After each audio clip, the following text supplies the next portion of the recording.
सारी दुनिया है लॉकडाउन में, कोरोना है सबका रोना। डरने वाली बात नहीं है, सावधानी हमको रखनी है। 1 मीटर की दूरी से ही बात है हम सबको करनी है। बच्चों आओ पढ़ो सभी, कोरोना से डरो नहीं।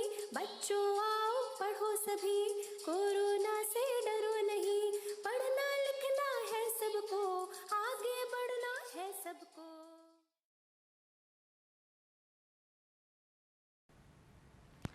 नमस्कार बच्चों, मेरा नाम डॉक्टर पूजा श्रीवास्तव है और मैं राजकीय बालिका इंटर कॉलेज माल लखनऊ से आज आपके समक्ष समाजशास्त्र विषय लेकर उपस्थित हुई हूँ। बच्चों, आज हम समाजशास्त्र का खंड का 11वीं कक्षा का खंड का जिसका नाम है समाजशास्त्र परिचय, उसका प्रथम अध्याय समाजशास्त्र और समाज का द्वितीय भाग लेकर उपस्थित हुए हैं। बच्चों, आज हम आपको बताएंगे कि सबसे पहले तो इस बात पे चर्चा करेंगे कि आपने इससे पहले वाले खंड में क्या पढ़ा और उसके बाद समाजशास्त्र के उद्भव की क्या परिस्थितियां रही हैं, वो भी आज आपको इस पाठ में बताया जाएगा। यूरोप में समाजशास्त्र के आरंभ और विकास का अध्ययन की आवश्यकता क्यों हुई, ये भी आपको बताया जाएगा। और अगली चर्चा का बिंदु रहेगा कि भारत में समाजशास्त्र का विकास किन परिस्थितियों में हुआ। अब बच्चों, हम आपको भाग 1 की पुनरावृत्ति करा देते हैं। खंड 1 के भाग 1 में आपने पढ़ा कि व्यक्ति और समाज परस्पर एक दूसरे से घनिष्ठ रूप से संबंधित है। सोशियोलॉजी शब्द लैटिन भाषा के सोशियस और ग्रीक भाषा के लोगस शब्द से बना, जिसका अर्थ होता है समाज का व्यवस्थित अध्ययन करने वाला विज्ञान। समाजशास्त्र विज्ञान की ही भांति सत्य की कसौटी पर जांचे हुए तथ्यों को ही स्वीकार करता है, जिसके लिए इसकी अपने विशिष्ट अध्ययन पद्धतियां हैं और इसीलिए बच्चों समाजशास्त्र को विज्ञान कहा जाता है। समाजशास्त्र में अपनी निश्चित शब्दावलियां होती हैं, जिनसे तथ्यों को पूर्ण स्पष्टता के साथ समझना संभव होता है।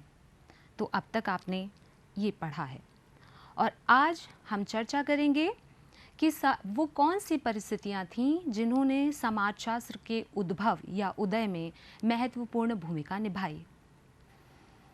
सबसे पहले बौद्धिक विचारधारा की बात करेंगे और उसके बाद सामाजिक और राजनीतिक सुधारात्मक आंदोलनों की।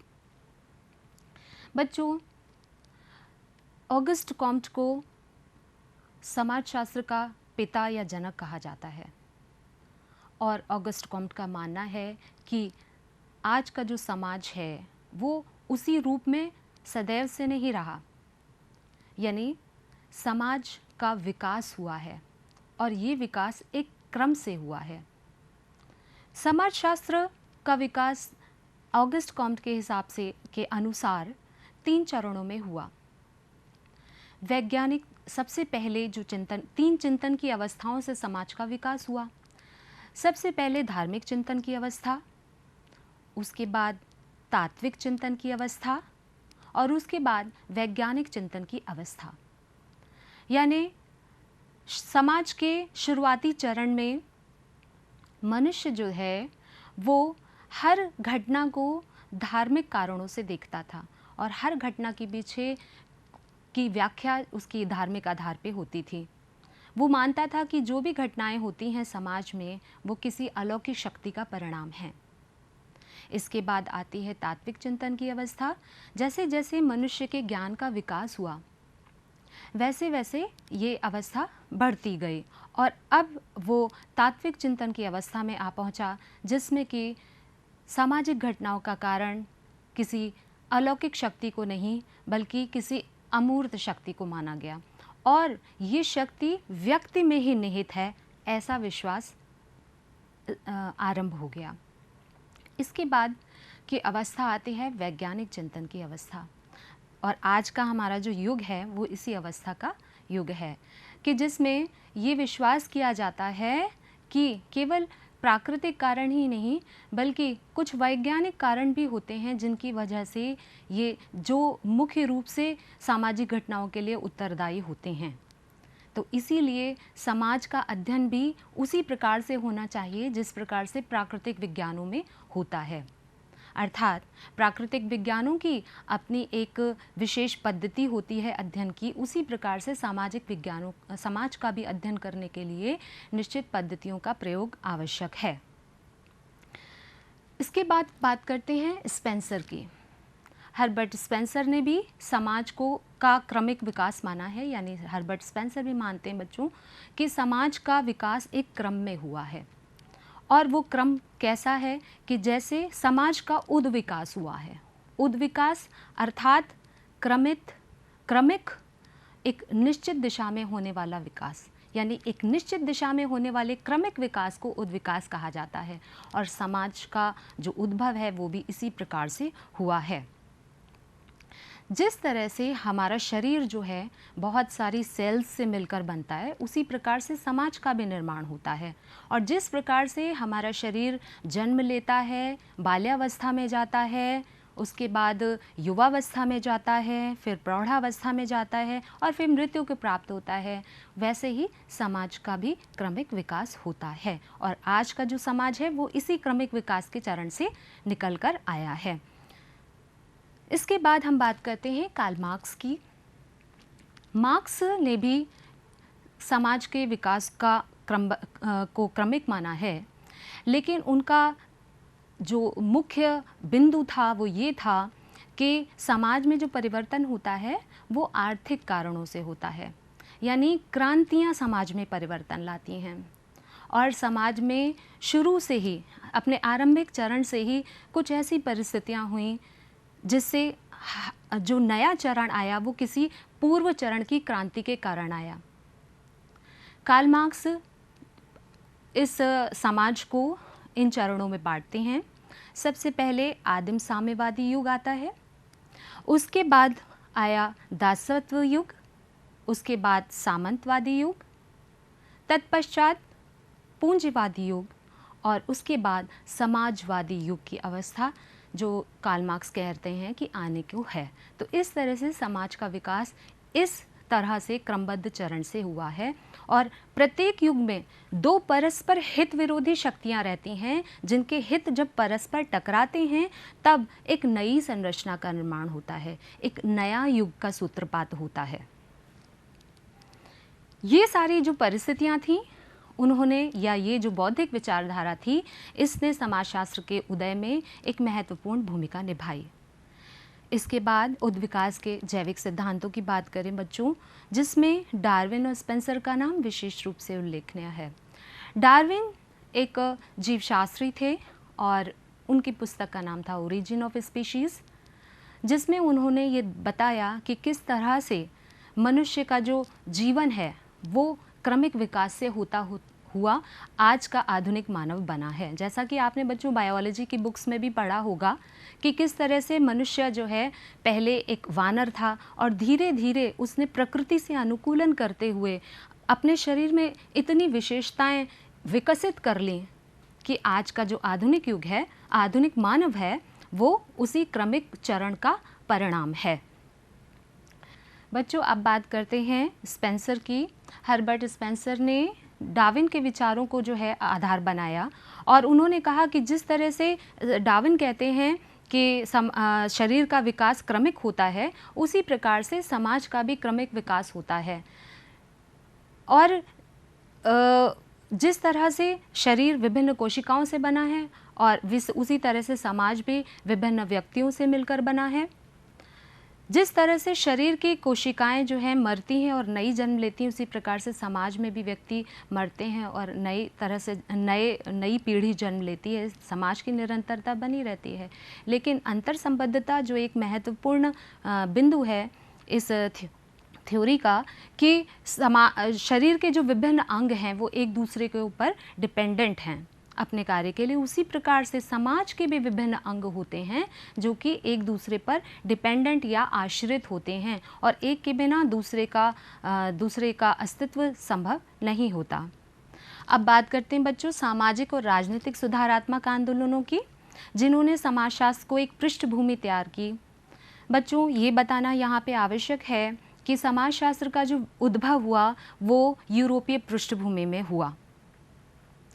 यूरोप में 17वीं शताब्दी के अंत और 18वीं शताब्दी का जो काल था वो बहुत ही रिवोल्यूशनरी यानी क्रांतिकारी काल था। ऐसा क्यों था बच्चों? ऐसा इसलिए था कि उस समय फ्रांस की क्रांति हुई थी। उस समय यूरोप में जागीरदारी व्यवस्था थी, सामंतवादी वर्ग था। उनके शासन में वे शासक के रूप में थे और आम जनता पर बहुत सारे विशेषाधिकारों के द्वारा आम जनता पर अत्याचार करते थे।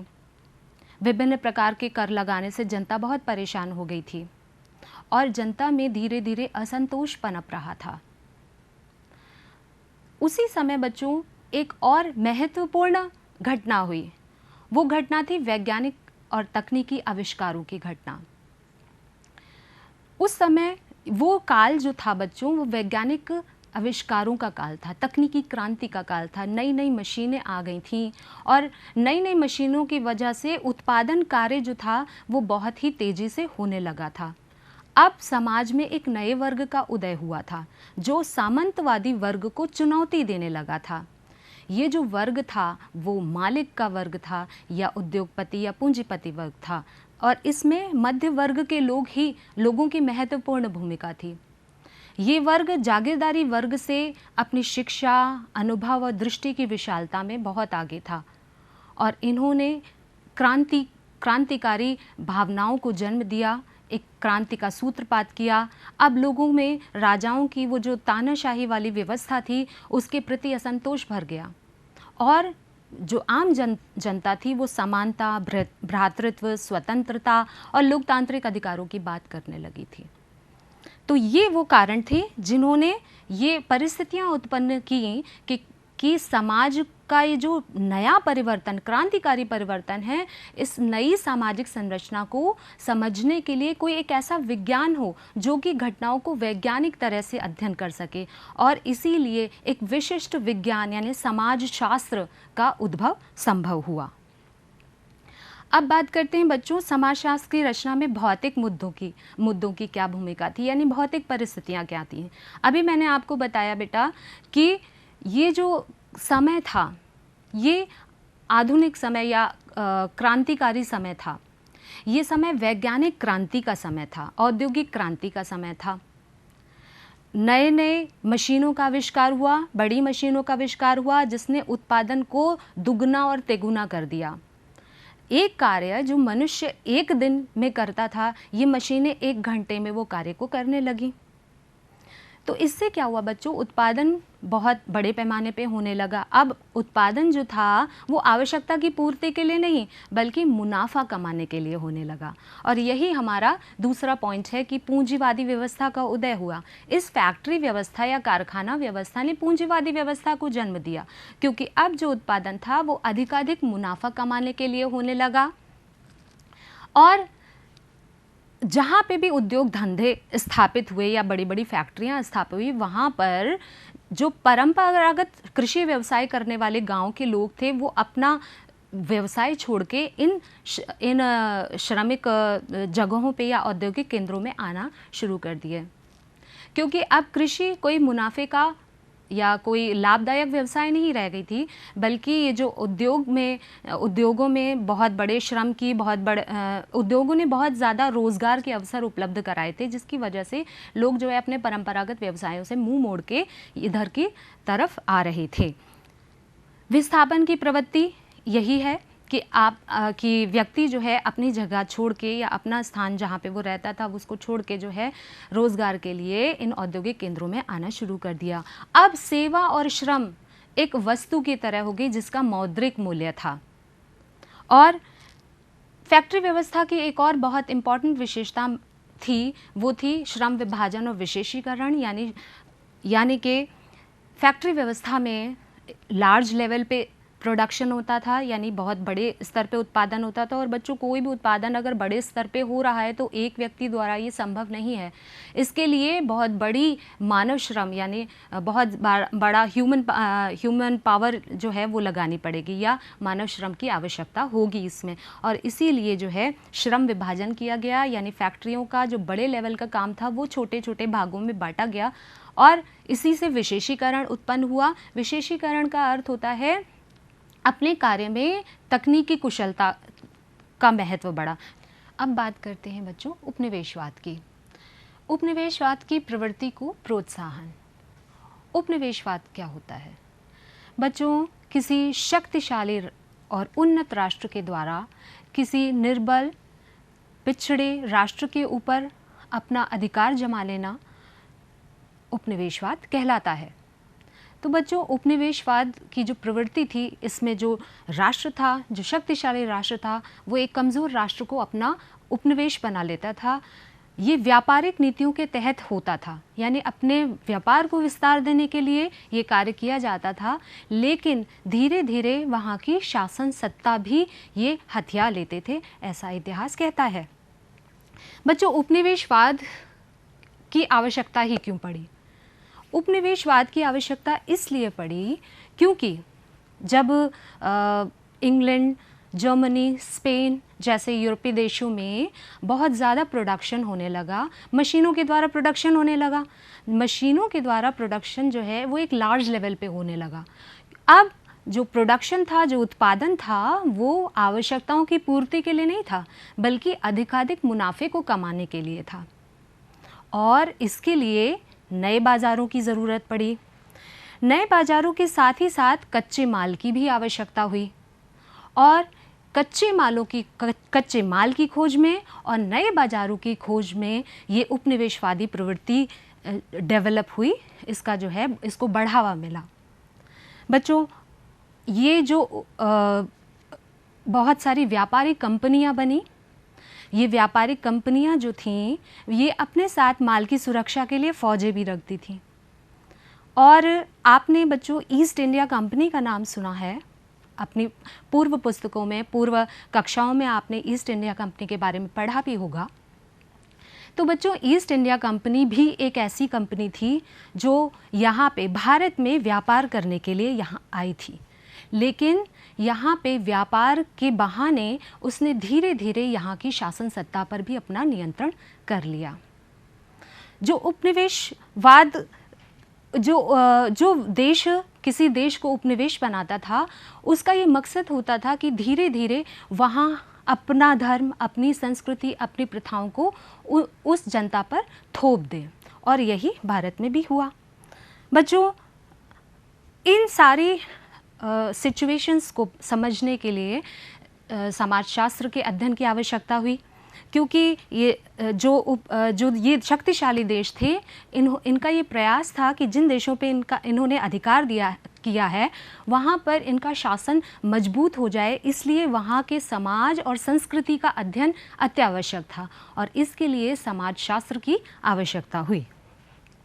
अब बात करते हैं नवीन नगरीय व्यवस्था के विकास की। बच्चों, इंग्लैंड औद्योगिक क्रांति का एक केंद्र था, और औद्योगिकरण के पूर्व और पश्चात की स्थितियां काफ़ी बदल गई थीं। औद्योगिकरण से पहले इंग्लैंड के गांवों का जो स्वरूप था, या इंग्लैंड के समाज का जो स्वरूप था, वो औद्योगिकरण के बाद वैसा नहीं रहा। इंग्लैंड में औद्योगिकरण से पहले एक बड़ी जनसंख्या गांवों में निवास करती थी। वे कृषि पर आधारित अर्थव्यवस्था थी, और लोग जो है एक सरल जीवन जीते थे, घनिष्ठ अनौपचारिक संबंधों में बंधे होते थे। लोगों की परिस्थिति और कार्य स्पष्ट और सरल थे। लेकिन औद्योगिकरण ने इन सारी व्यवस्थाओं को बदल दिया। अब उद्योग धंधों की स्थापना की वजह से जो अर्थव्यवस्था थी वो कृषि केंद्रित न रहकर उद्योग केंद्रित हो गई, और लोग रोजगार के लिए जो है लाभकारी व्यवसायों में जाने के लिए जो गांवों से शहरों की तरफ विस्थापित होने लगे, वहाँ पे आने लगे। वहाँ पे श्रमिकों का संकेंद्रण बढ़ा, और बहुत सारी सामाजिक समस्याओं ने भी जन्म लिया। बच्चों, जब श्रमिकों का संकेंद्रण बढ़ा तो वहाँ पे श्रमिक बस्तियों की स्थापना हुई, श्रमिक बस्तियाँ डेवलप हुई और उन श्रमिक बस्तियों में भीड़ भाड़, गंदगी, सफाई का अभाव इत्यादि समस्याएं हुई। इसके अलावा औद्योगिकरण का एक जो स्याह पहलू भी कह सकते हैं उसको आप कि एक ऐसा पहलू भी था कि जिसने भुखमरी और बेकारी को जन्म दिया।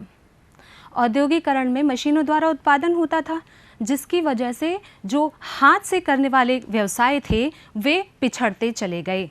हथकरघा उद्योग है या कृषि है, वे सब पिछड़ते चले गए। इसकी वजह से भुखमरी और बेकारी जैसी समस्याओं ने भी जन्म लिया। तो यूरोप में एक नई तरह की सामाजिक संरचना बनी और इस नई सामाजिक संरचना को समझने के लिए समाजशास्त्र जैसे विषय की आवश्यकता पड़ी। अब जो पॉलिसी के मेकर्स थे, जो नीति निर्धारण करने वाले लोग थे, वे समाजशास्त्रियों की ओर देखने लगे और वे सामाजिक अनुसंधानों की सहायता लेने लगे। तो यही सारी जो परिस्थितियां थीं, इनको अध्ययन करने के लिए समाजशास्त्र का उद्भव या एक ऐसे विषय का उद्भव आवश्यक माना गया जो इन सारी घटनाओं का या ये सारी सामाजिक समस्याएं हैं इनका अध्ययन कर सके, और इसके लिए जो है समाजशास्त्र एक विषय के रूप में प्रतिष्ठित हुआ। इसके बाद बच्चों बात करते हैं यूरोप में समाजशास्त्र के आरंभ और विकास की अध्ययन की क्या आवश्यकता है। बच्चों, हम यूरोप में समाजशास्त्र का विकास किन परिस्थितियों में हुआ, इस बारे में क्यों पढ़ें? इस बारे में हम इसलिए पढ़ेंगे बच्चों क्योंकि भारत जो है वो ब्रिटिश साम्राज्य का उपनिवेश रहा है। हम ब्रिटिश साम्राज्य का उपनिवेश रहे हैं और भारत जो है उसमें जो भी परिवर्तन आया या ये जो औद्योगिकरण और पूंजीवाद आया वो अंग्रेजी शासन के द्वारा ही लाया गया। इसीलिए यूरोप में जो समस्याएं हो रही थी औद्योगिकरण के कारण या जो नए परिवर्तन, समस्याएं ही नहीं नए परिवर्तन भी जो हो रहे थे, उसको भारत में भी समझना प्रासंगिक समझा गया। यानी भारत के संदर्भ में वो समस्याओं या वो नवीन परिवर्तनों को समझना प्रासंगिक समझा गया। इसीलिए हमें यूरोप के समाजशास्त्र में का आरंभ और विकास पढ़ने की आवश्यकता है। शहरीकरण की प्रक्रिया, कारखानों के उत्पादन इत्यादि मुद्दे भारतीय समाज में होने वाले परिवर्तन के लिए भी प्रासंगिक समझे गए। भारत में समाजशास्त्र का विकास। बच्चों, भारत में समाजशास्त्र जो है वो उसको समझने के लिए, उसके विकास को समझने के लिए हमें यूरोपीय अध्ययनों की सहायता लेनी पड़ेगी। यूरोप में जो परिस्थितियां पैदा हुई थी औद्योगिकरण के फलस्वरूप, उसकी वजह से उनमें जो अध्ययन किए गए थे वहाँ की परिस्थितियों को समझने के लिए, वे अध्ययन यहाँ की परिस्थितियों को समझने के लिए भी लाभदायक समझे गए।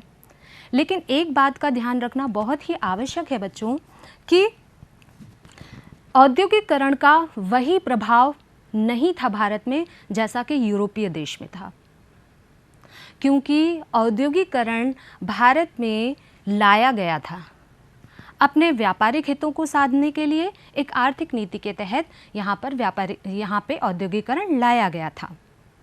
आप जानते हैं बच्चों कि भारत ब्रिटिश साम्राज्य का उपनिवेश था और अब उस उपनिवेश क्यों बनाया गया था? क्योंकि कच्चे माल की आवश्यकता थी, क्योंकि नए बाज़ारों की आवश्यकता थी और यूरोपीय देशों को भारत में इसका भरपूर भविष्य दिखा। यहाँ का जो वस्त्र उद्योग था, जो कि एक पारंपरिक उद्योग था, यहाँ का एक पारंपरिक कार्यशाला थी, वो बिल्कुल नष्ट हो गई औद्योगिकरण के कारण। बच्चों, विदेशी जो आए या ब्रिटिशर्स जो आए, वे यहाँ का कच्चा माल बहुत ही सस्ते दामों पे लेके बाहर भेजते थे और वहाँ मशीनों से तैयार माल को पुनः बहुत ही सस्ते दामों पे बेचने लगे और यहाँ के बाज़ार को उन्होंने पूरी तरह से पाट दिया। तो यहाँ का जो हस्तशिल्प था, जो हथकरघा उद्योग था, वो मशीनों का कंपटीशन नहीं कर पाया और उनकी तुलना में यहाँ का जो हथकरघा उद्योग था वो पिछड़ गया।